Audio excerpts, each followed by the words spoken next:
Welcome back to a very, very special episode of Beanie and Cardale and Beanie, brought to you by our lovely, lovely partners, Raising Cane's. Gotta love it. They Gotta fill love us it. up every time. You want a good treat? Go out to Cane's. I'm sure they're on DoorDash, Uber Eats, all that great stuff. Order it, get it there, get a good meal. Love it. Love it. Tailgating at its finest with Yes, some sir. of that good Kings and getting ready for the national championship game, the Buckeyes versus Alabama. Birdman hand rub right here, boy. That's for sure. Sheesh. But before we dive into that, even though I'm so pumped up about this national championship, we got to recap this Clemson game. Oh, for sure. Man, that was nothing short of amazing. You know, when I sat there and we were talking about it last week and I gave my prediction of the game, I said 31-25, and I'm like, damn, was I off? Yeah. Was off in a drastic way. I anticipated Ohio State to play much better than we played versus Michigan State, Northwestern in the Big Ten Championship. I don't know that I can sit there and say that I expected that performance out of them. Same here. And if I sit here and say, "Oh yeah, I expected that," I had it a closer game and I had it a shootout in a way all through the game, not just the first quarter. I sit here, I'd be sitting here lying if I said I expected that performance today. I mean, we knew the Buckeyes were capable of an explosive offense and a really, really, really good defense, but not to that extent to shut down another top team in the country. Right.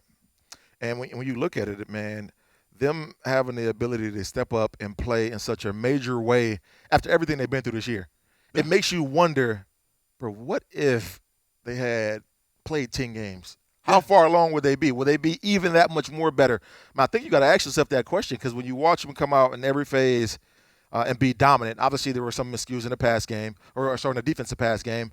But outside of that, for the most part, every phase to be dominant, it makes you wonder, like, man, is this team really just now starting to hit its stride? And if so, you're hitting it at the right dang on time. Oh, for sure. And you think about some of the comments that coaches was making when they was ranking the Buckeyes when they got ready for the top, college football playoff with the top four teams, and they try to hold it against them. Not only, only playing 6 games. Well, in a regular season, 6 games, you're only a halfway point. You're not even at that peak yet of Right. the potential of your team as a player, and nothing like that. And we sit here, we try to wrap our minds around why certain guys are now hitting the scene or taking such big leaps in their performance. Well, you got to think about it. Yes, end of the season, but in normal time, it's just be midway season where you see these guys make these strides and you see these guys start to separate themselves from other teammates, from other position battles, and from other guys around the country.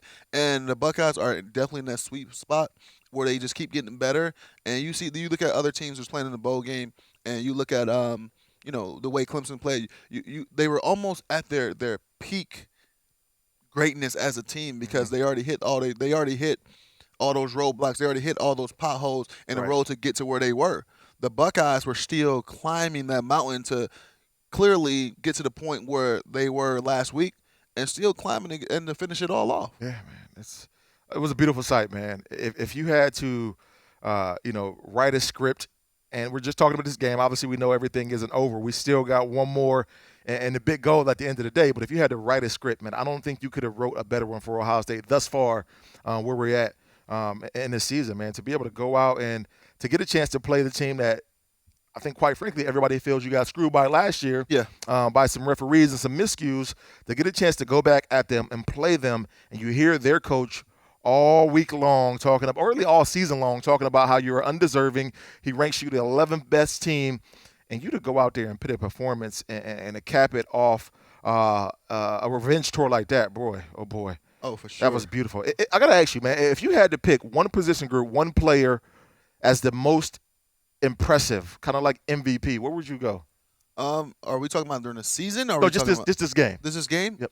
I'm gonna have to go with the unsung hero, Trey Sermon. Man, I think just the way that he has proven himself the last couple of weeks, and definitely this game, and picking up some pretty good blocks in the pass game, picking up some unbelievable runs in the run game, and just being that security blanket and that check down blanket for Justin when things are not open downfield to check Right. it down and still have the potential to get a first down on a 3rd and 13. So I'm going to go with him because the growth that we have seen in a player and the ability we have seen in the player thus far, I think he's the most improved and of that game to me, just because how well he plays without the ball, Right. was the MVP. Yeah, I probably that's one I like too. But speaking on Sermon, I mean, to watch a guy start the season the way he did. Obviously, when you transfer from Oklahoma, I think Justin transferring in here has set the bar so high for any other transfer that we get because we're going to expect him to come in and play very well. Right. And now Sermon to come in, transfer, people expect big things from him to have that slow start. What do you think it was that was, finally him hitting that switch and kind of taking over, and now we're seeing the player that he truly is? I mean, I think it's a lot of factors. I mean, him trying to learn his teammates, him trying to learn the blocking scheme, him trying to learn the offense, and on top of that, still trying to play at a high level and still trying to be perfect. He walked in here with a chip on his shoulder. To me, he walked in here with a chip on his shoulder and to a position that was kind of up for grabs. Right. So almost, I can imagine him almost wanting to be perfect at everything he did. And that makes you play slow. Right. You're scared to make mistakes. That makes you second guess yourself at And times. you're thinking, and once stuff you're like that. thinking, Yeah, and exactly. you're playing super slow. Exactly, because now it looked like to me he's trying to take advantage of each and every opportunity, which you should, but let it come naturally. But Right. he knew what was on stake as far as pretty much the starting job for the Buckeyes in the backfield and such a prestige position.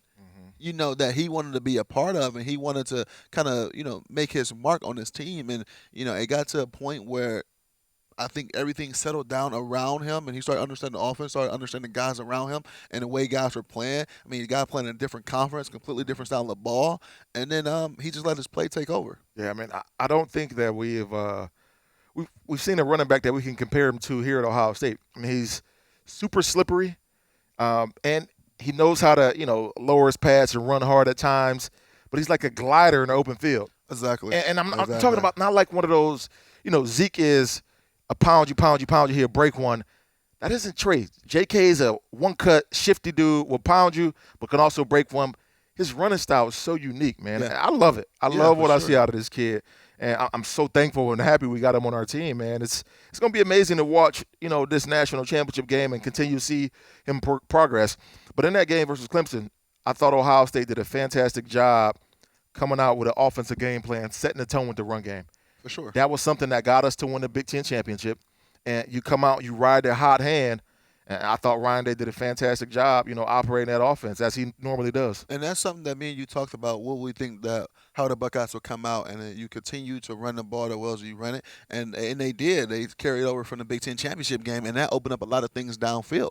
The defense started to play a little tighter to the box because you want to get hats on Sermon and hats on the ball carrier as quick as possible, and then you start taking some of the shots downfield. Now, a guy got a guy beat 2 or 3 yards on his hip downfield, Right. or some passes across the middle, or some play action, things like that. So it's always helpful. It's always helpful, and it's one thing everybody always asks, what's the quarterback's best friend, or what receiver, or stuff like that. I say the best friend of a quarterback is the run game because it set up the play action, it set up the pass game. Right. So and it keeps you clean. So when you can run the ball as effectively as the Buckeyes have ran in the last 2 games, I mean it's hard to stop. Yeah, man, 100%. And when you talk about, quarterback's best friend, I mean, the run game is certainly one, but when you got a wide receiver like Chris Olave, that don't hurt at all. Oh, for sure. You could definitely see his impact on the game and what we missed in the Big Ten championship. That's one of Justin Fields' go-to guys. Obviously, we have Garrett Wilson, and we know how comfortable he is with him. But when you watch Olave have an impact on the field, to be able to just take tops off defense consistently, be able to run the post route and the slant route, to me, like no other in college football this year, it's impressive. And I was texting with Devere Posey, and we were trying to figure out who was his comparison, and he brought up Deshaun Jackson. And first I was like, then you get to really thinking Yeah. him and Deshaun Jackson could be the same type of player. Yeah. Deshaun may have more top end speed, but I don't know because we hear that Olave is one of the fastest on Ohio State's team. Yeah. If you're the fastest on Ohio State's team, you're pretty damn fast. That's saying a lot. And I think one of the one things that you see from Olave is he's a one-cut guy. He's not. I think he's way more fast straight away than quick. Right. So that just makes him that much dangerous of a threat. When I think of Deshaun Watson, I don't want to see him with the ball in his hands, period. Right. I mean, he's the type to take a slant or a bubble screen or anything like that to the house, or let alone a post or a go route. Deshaun Jackson's serious, man. So, but Olave, I think was a major deep threat. All around great receiver. His route running, his hands. mean, they going against a guy this week that you can kind of compare him to. So it'd have been scary to see Olave and the Buckeyes with more games and the yards that he could have potentially racked up and some of the accolades. But yeah, but they facing another guy is just like him. Yeah, You know. it's gonna be tough this week, man. Speaking of this game again, another area in which I am so glad that we got the monkey off our back. Just this one game with this group, and hopefully this is kind of like a trend because every week, and not even just this season, but I'm talking 3, 4, 5, 6, 7 years ago, 8 years ago, you go and look at the Ohio State offense. You look at these phenomenal receivers we have, and yeah, we've had tight ends drafted in third and fourth round, but our tight ends are so vastly underutilized, and they be wide open. They do a great job in the pass game, but in the run game, but in the pass game they be wide open because you don't expect them to get out and pass it. And I just remember the times when when I played and the things we asked our tight ends to do in the run game, Right. and then when they finally had a chance, to go out for a pass and we might miss them or kind of skip their read or something like that, they used to be so pissed at us. But wow, what they, I think I was tweeting about it during the game. I was like, where did these tight ends come from? Right. They was almost using these guys as an extra lineman in That's some it. of these run plays, and for them to be heavily utilized in the passing game and the overall game plan, not just in the run game, it was pretty sweet. And you can tell the Clemson didn't really know how to respond to it. Right. It's a couple of times when they were in man coverage and they left a corner on a tight end. Or in the zone, they just didn't bump, or they didn't have the right, communication between the defense because they didn't think the guy was going out and getting a pass. Right. So that's pretty sweet to see, and I'm excited to see this upcoming week how we continue to utilize the tight ends in the pass game, not just the run game. And we should be good. Man, 100%. We should be good. I mean, to me, you talk about the check down, and that was something that people talked about. That's something that Ryan Day talked about, him hitting Trey Sermon on the check down. Now you got that other element that you need to pay attention to, because to me, the running back check down and the tight end, 5-yard hits, 6-yard in, or whatever, those are the quarterback's safety blanket in the passing game. Those are when you go through those progressions out there in the deep field and you look down, nobody there, boom, boom. You got those two individuals right there. Yeah, usually because you like the matchup. Right. Usually I would take my running back on a well, I don't know about these days, but I would take my running back on a lot of linebackers Right. these days in a one-on-one matchup or a check down, and vice versa with the tight end. Mhm. And you look at the next level in the way that these tight ends are playing now as well, progressing NFL level. I mean, Travis Kelce just broke the record for, the most yards by a tight end, and I Right. think he had second or third overall receiving yards in the whole NFL, including receivers. Right. So you understand how you can use these guys as matchup nightmares. Mhm. I mean, you put a corner on a guy, you split his tight end out, you put a corner on him, he got the size on him. You put a safety on him, he probably got the athletic ability and plus size. You put a linebacker on him, he's probably faster. Right. So they're matchup nightmares, and same with the running backs. Man, I just can't, talk about how impressed I was with this team from the offensive line, the way they protected Justin, him taking the ball down and running, and I can't remember the linebacker's name for Clemson, but he got ejected from the game. Yeah. And at that point, I was like, man, I do not want him to go out this game. Yeah. And because initially I thought, he just got the wind knocked out of him, because that's the way it looked. It looked like he hit him kind of ribs.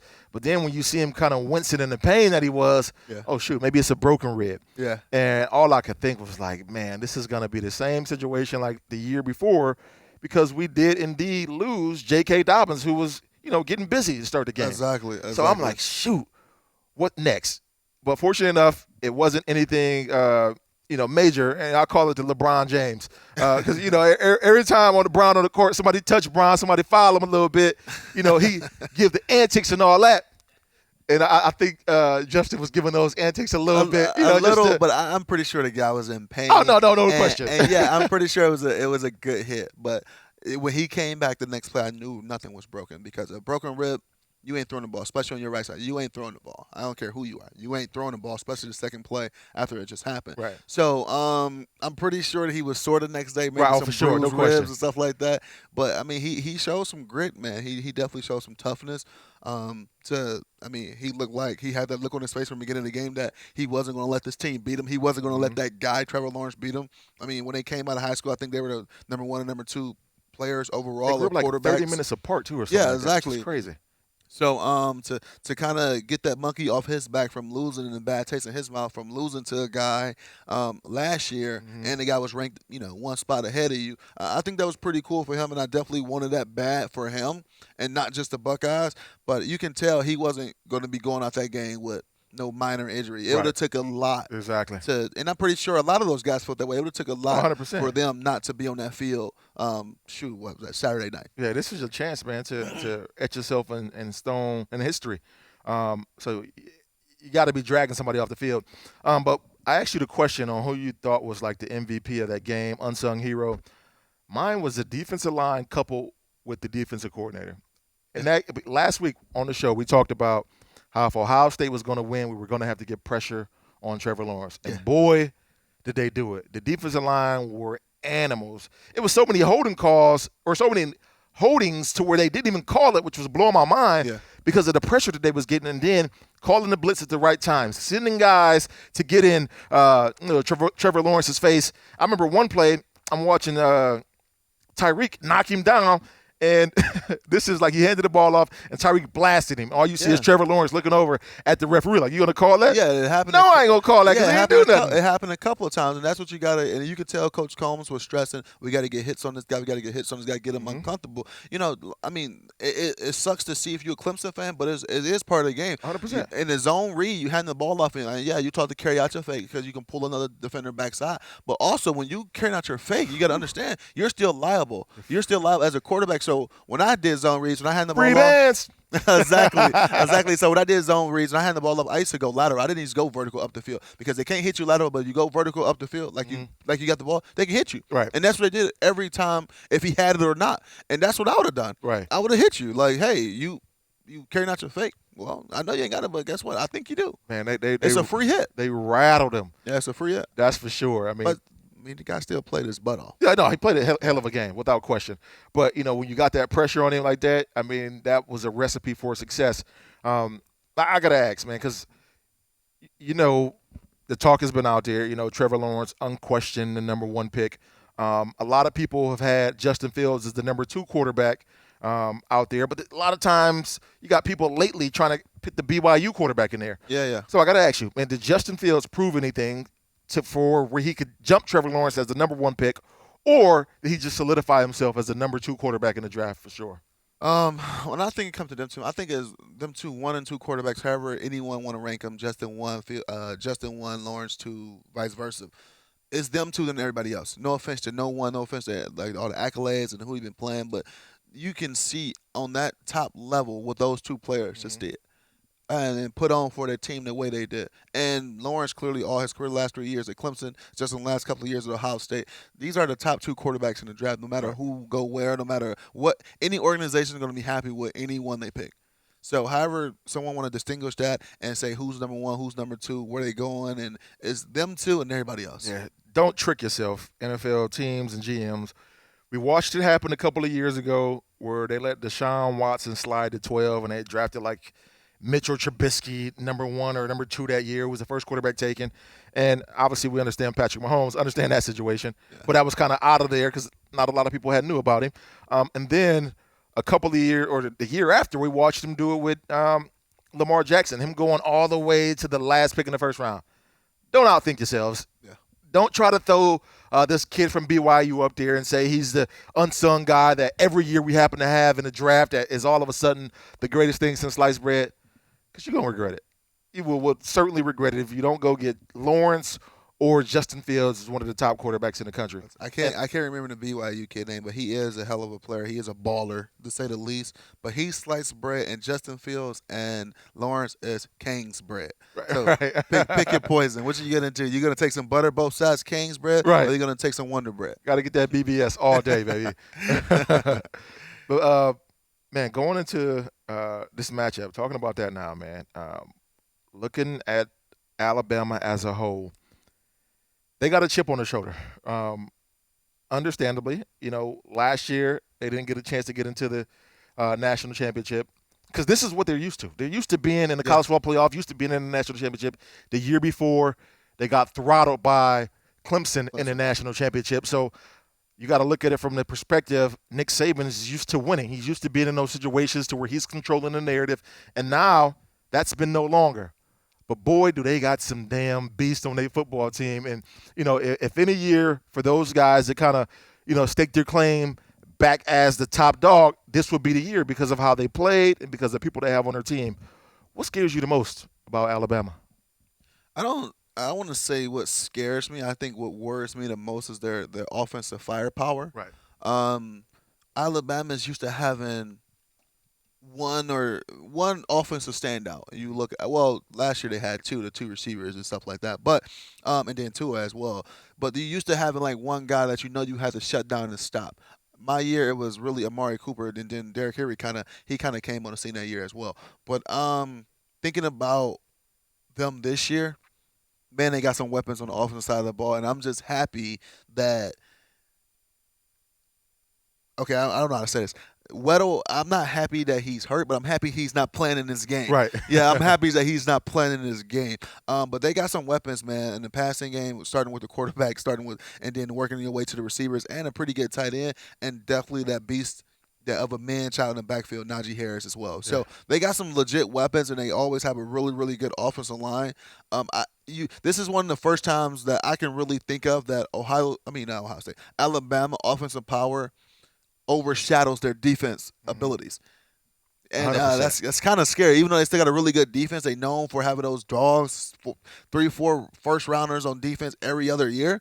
But now they got legit 2, 3, maybe 4 first rounders on offense this year. Right. So that's what I'm worried about the most is the offensive firepower. But I'll tell you something right now. I would take their performance versus Notre Dame. I would take Ohio State performance versus Clemson over Alabama performance versus Notre Dame if we both play that way. Right. And that's one of the things that I'm excited about is obviously they're a great football team on the offensive end. On the defensive end, they're a good team too. But one of the things that we talked about in weeks prior on the show was the lack of tackling. And Alabama's been no different than anybody else in the country on the defensive side of the ball when it comes to tackling and playing good defense. They've been struggling. Yeah. And the best tackle I've seen from Alabama this year is actually when the guy from Florida got an interception, the receiver knocked his head off in the SEC championship game. So long as that receiver is not playing on defense, it should be good. Man, and that's one of the things that I'm more confident about, I should say, is Ohio State matching. I think we can score with anybody in the country. For sure. Bottom line, I don't care who it is. I think our offense can go up against anybody's offense to keep up with them.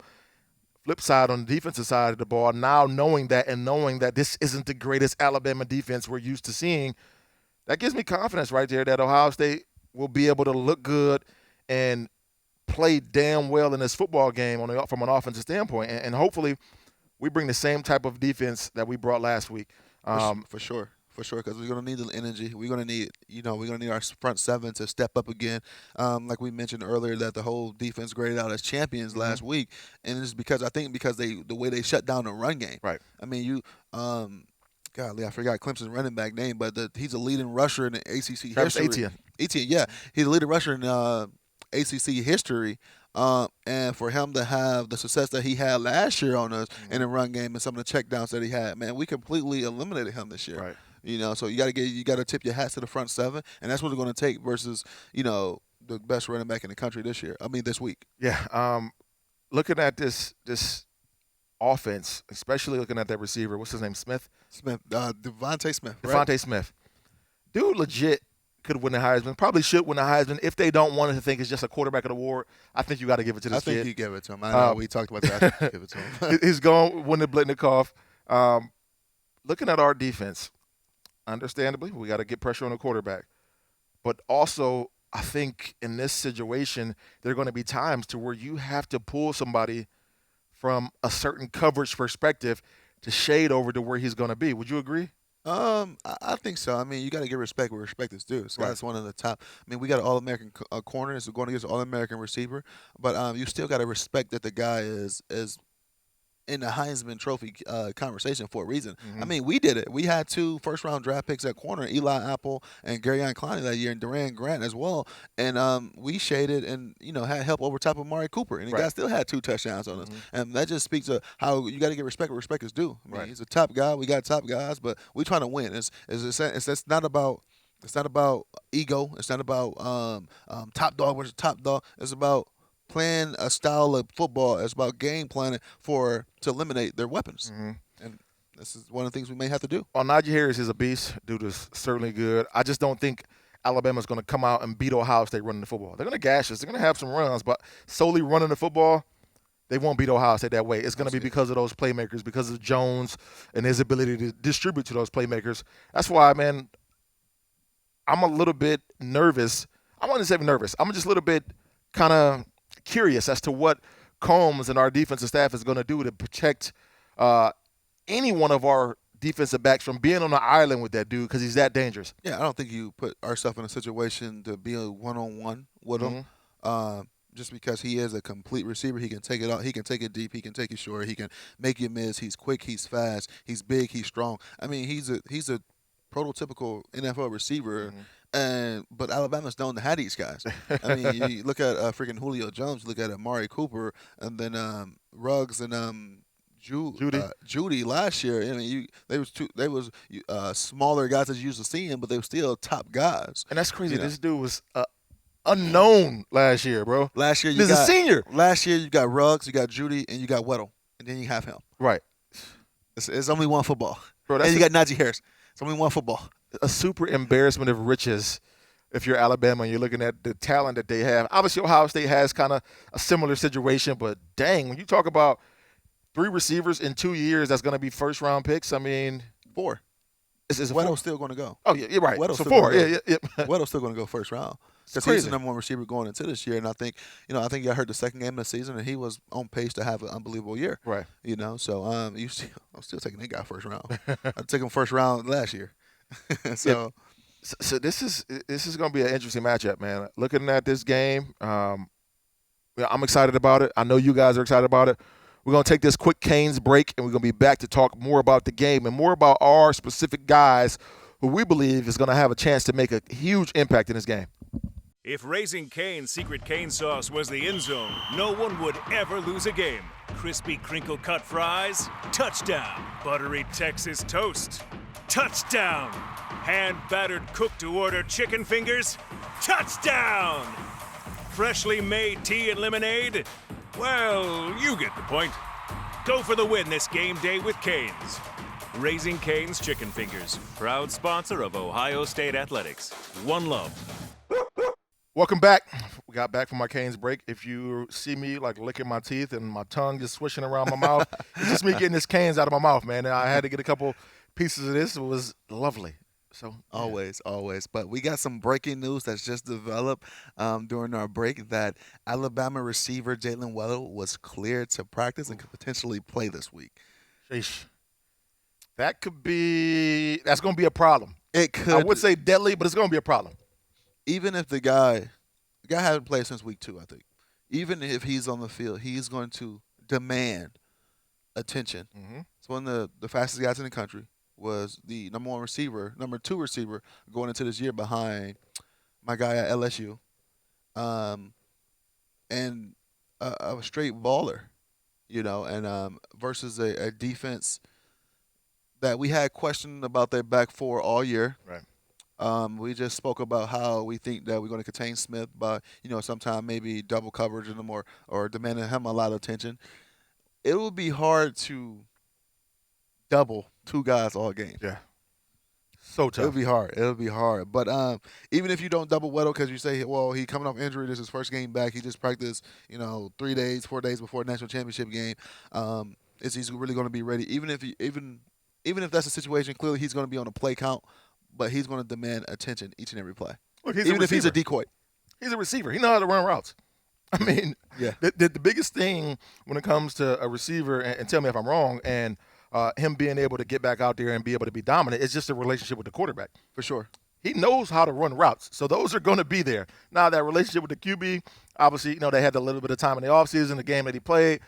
But it ain't going to be a huge drop-off unless this dude is just physically can't do it.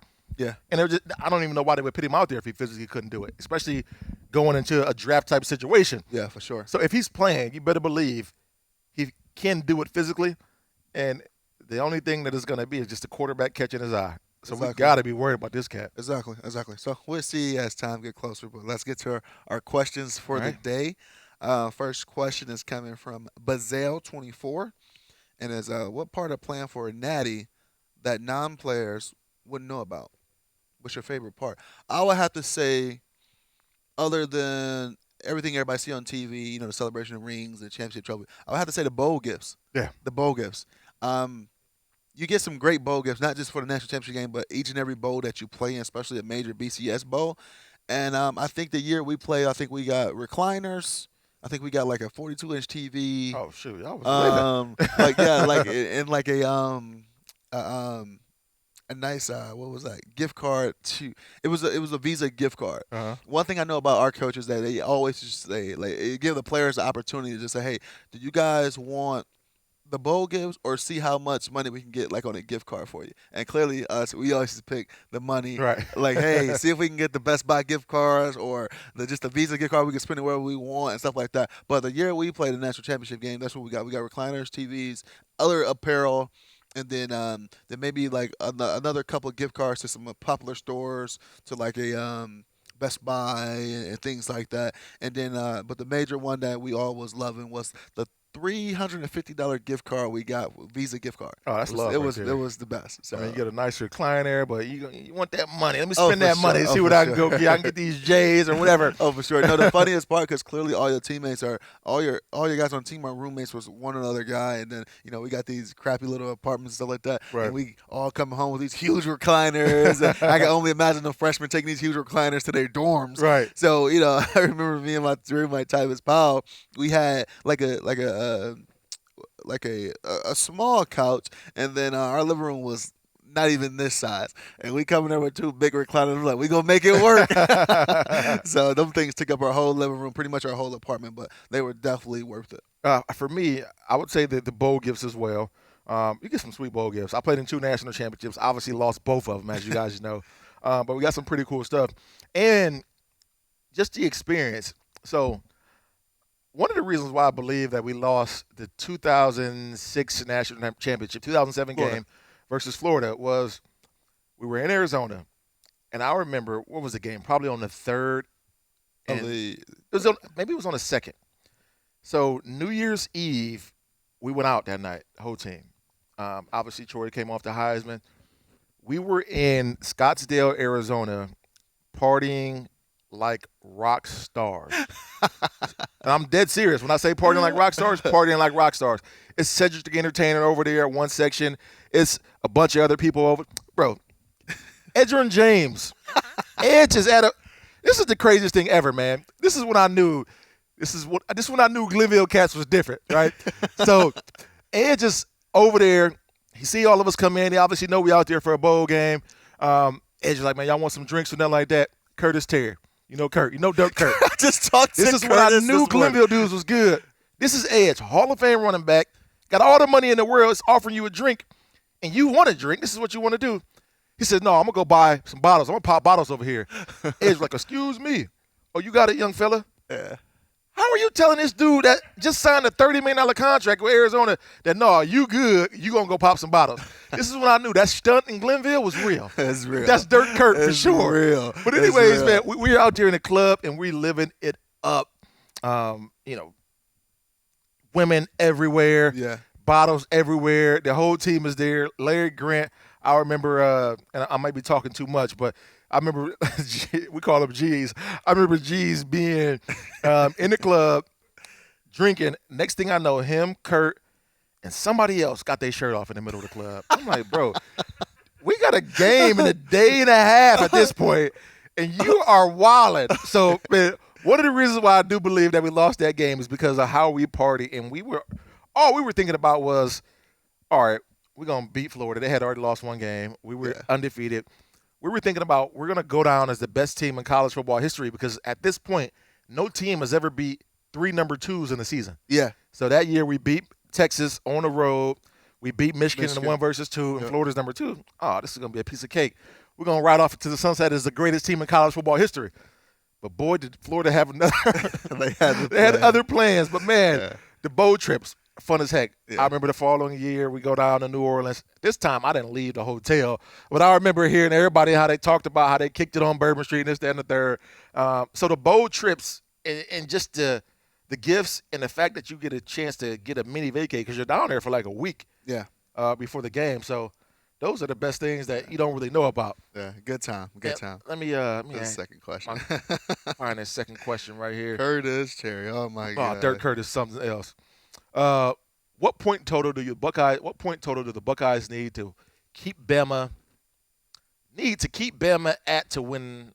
Okay, I guess he's saying where do they need to keep Bama at to win a game? I think you got to keep Bama under 30 points. I was going to say the exact same thing. I keep the team under 30 I think you keep them under 30 points. I think we can score, like I said, with anybody. I think we're going to score a lot of points in this game.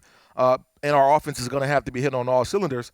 But if you keep them at 30 points, I think you got a dang good chance of controlling this game and winning. Yeah, I think so. 30 is the magic number. You keep them under as well. But if we get into a shootout, I am extremely confident with our offense versus their offense in a head-to-head shootout. But yeah, I think 30 points is definitely that sweet point that you got to keep this team under because this is an explosive offense, and you don't want them to get rolling.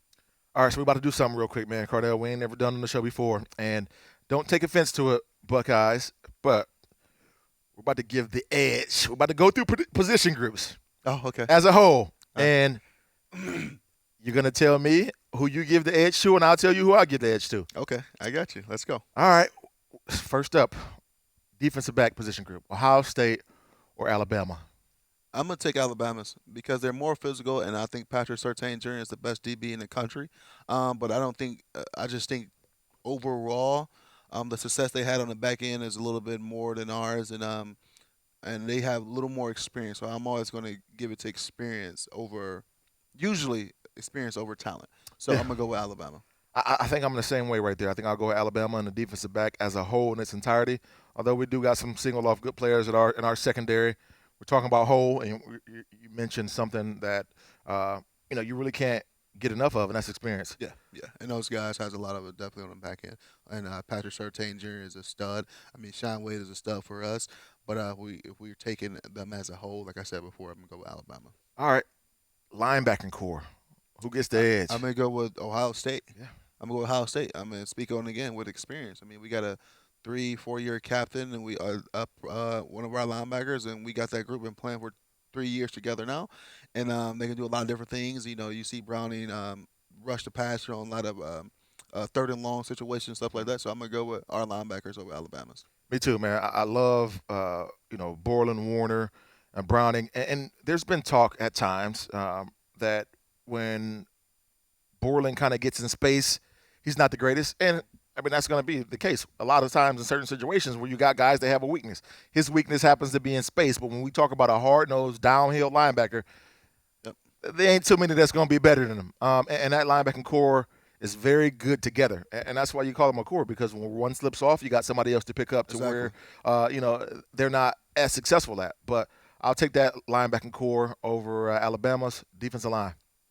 I'm also going to go with Ohio State's, just because of not the lack of experience. I mean, the guys are experienced. Cooper, I mean, he's a fifth-year senior, I think, and then Haskell Garrett and Tommy Togiao are pretty good players, but they play really good together, and I kind of been on them all year because we're missing that one stud guy like we used to seeing, but they complement each other really, really well.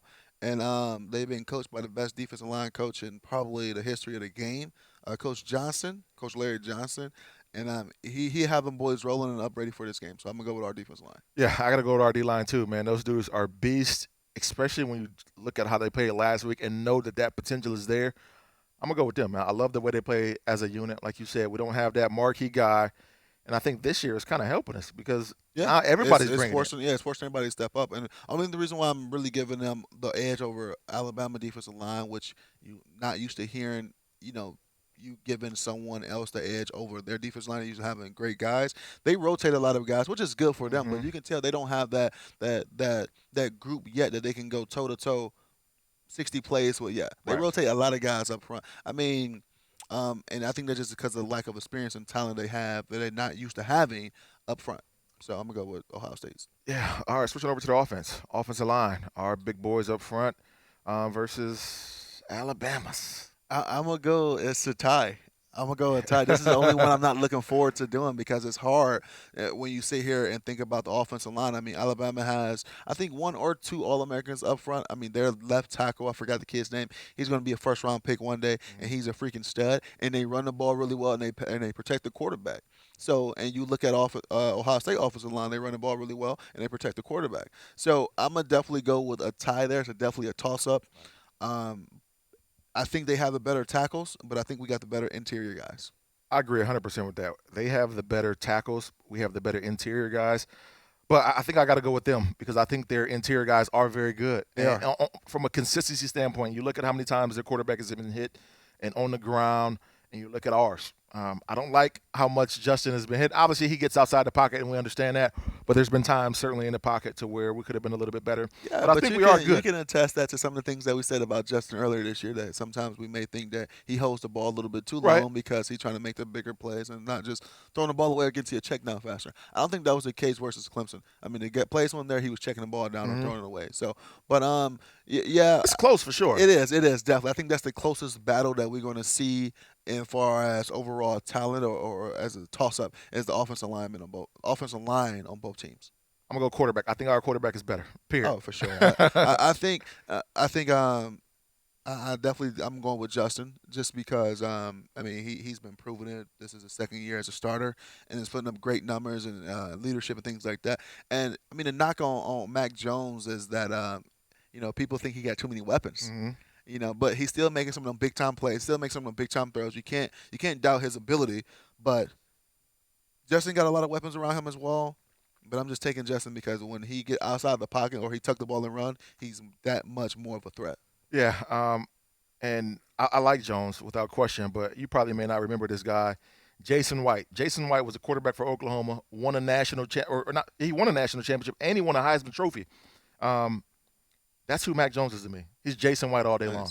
Yeah, dude was a Heisman Trophy winner, stand in the pocket, can sling it, but that's it. Yeah. I mean, and he was surrounded by talent. Yeah. No knock on him. I mean, he's a Heisman Trophy winner, Jason White. So Mac Jones, that's who I compare you to. I think Justin Fields is tremendously better. Going to receiving core, this is going to be tough right here. But we are talking as a core, as a core group. As a core group, I'm gonna have to go with Ohio State. Yeah. I'm gonna have to go with as a group because at any given time you pick your poison. Even though this year when I started to watch Alabama and I saw Smith take off the way he was taking off, it reminded me of the year of Amari Cooper. But then you start to look at the stats of the other players and how many targets they was having. When we played Alabama in the Sugar Bowl, Cooper had like 100 catches, or I think it was 110 targets, 89 catches, and the next guy closest to him that had catches was 40 or 28 or something crazy. And that's what I thought this was going to turn out to be. But it's not though. I mean, Mac he's Jones is distributing the balls all around the field, but you just got that big play threat in Smith. So I'm gonna go with Ohio State receiver core. I'm going to Ohio State too because I think top to bottom we got the two guys out the gate. Garrett Wilson and Olave. Then we got the young guys, Smith and Joby, Fleming. He's gonna be really good. Exactly. We got a bunch of guys on that roster that can go out and play and be productive at any given point. Running backs. I'm gonna have to go with Alabama. I'm gonna just go with Harris because he's more proven. He's got more experience, and hats off to Alabama offense this year because this is the first time in college history that a guy had 20 rushing touchdowns and a guy had 20 receiving touchdowns. Yeah. So they're completely balanced on offense, and and that's proven. That's why the offensive coordinator get the big job at Texas. But I'm gonna have to go with Harris just because of experience, and he's proven each and every week.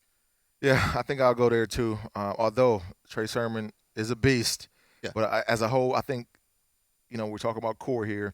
Najee Harris is a beast, and every single year Alabama just rolls them out from the running back spot and the number one receiver spot every year. Ohio State's kind of been no different. Obviously, we had some drop off at the beginning of the year, but I would give the edge to those guys at that position group. Coaching, head coach. This is tough. You look at Nick Saban and what he's meant to the game of football, not just at Alabama, just in general. This, You look at everything that he's done, the national championships that he's won, the teams that he's put together. this is funny. But we're talking about one game here. Yeah, this is funny. If we go coaching, if we go coaches, head coaches, then each coordinator.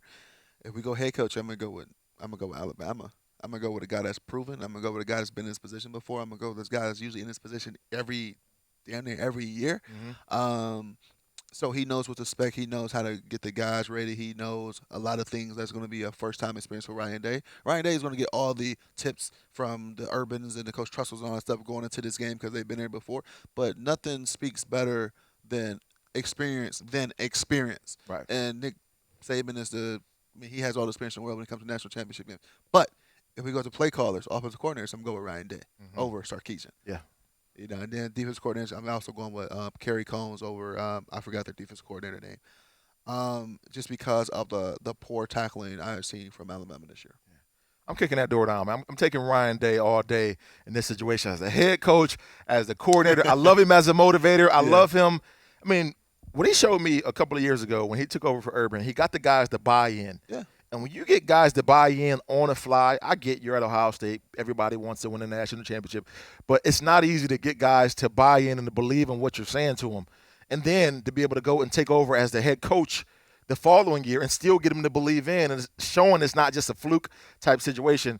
I'm taking Ryan, man. And what he showed me last week is his ability to be able to adjust, to be able to understand that whatever I have that's hot, I'm going to ride it, and then I'm going to, deviate from that accordingly. Give me Ryan, man, in those situations. I'm looking forward to the battle because you got, both coaches respectively on their side of the ball. Ryan's the offensive guy, Saban's the defensive guy. So even though Saban's not calling defense, I'm pretty sure he's going to be heavily involved in some influence when it comes to defensive personnel and play calling and things like that versus Ryan Day, who got all the keys to the offense, is going to be calling it 24/7. So I'm excited to see that matchup. This hopefully is the first of many more to come between those two, and we'll see, man. But I got the Buckeyes overall, the better team, Yes. and I got them winning this game. So Yeah, I got Ohio State winning this game too, man. I'm going to throw out a score out there, man. Just because I got to. I'm going to feel real confident in this score. Last week I was 31-25. Ohio State superseded that. So I'm going Buckeyes 42, Alabama 30. Ooh, I thought you was going to say the score from the Sugar Bowl in 2014-15. What was that? 42 what? 42-35. 42-35. No, I got the Buckeyes. I think it'll be a good game. I got Buckeyes 38 and I got Alabama 28. Ooh, it's gonna be a nice matchup, man. I can't wait for it to happen. I can't wait for it to, showdown to be here. I think I may be going to Miami just to be in the atmosphere, just to feel the Buckeye juices and flowing through my veins, man, down there. That's a wrap on the show, man. Appreciate it. Oh, my Browns. Oh man, They're in the playoffs. yeah. They're in the playoffs, but coachless. Our head coach is out with the vid. With the vid. Oh, Oh my God. Hopefully they don't take him out. Man, I certainly hope not, man. I hope that's not the case. Dude, sorry, real quick. One of the things I thought was super impressive, right, was Herb Street calling the game from the crib. Did you see his setup? Yeah. All the TVs, everything that he had there. Now, and I'm only bringing this up because I thought it was super impressive for him to do it and to not have any delay. I can't help but think the Browns can have a similar situation with their head coach and him calling a game from the crib. So can. Cleveland, make it happen. Yeah. Make it happen, I think man. NFL rule, you can't. I don't think you can have any contact. NFL or college, one or the other. If the coach is out, he can't have any contact with the guys on the field. Oh, so that's crazy as Yeah, heck. Yeah. I think it's college. Yeah, college is the big one that you can't. Especially with it not even being no crazy circle. I mean, he's sick. Yeah. If he can still figure out a way to coach and get the plays in, come on. But that's a wrap on the show, man. Appreciate you guys. Tune in next week to Beanie and Cardale and go enjoy some Raising Cane's. Hey, go Bucks.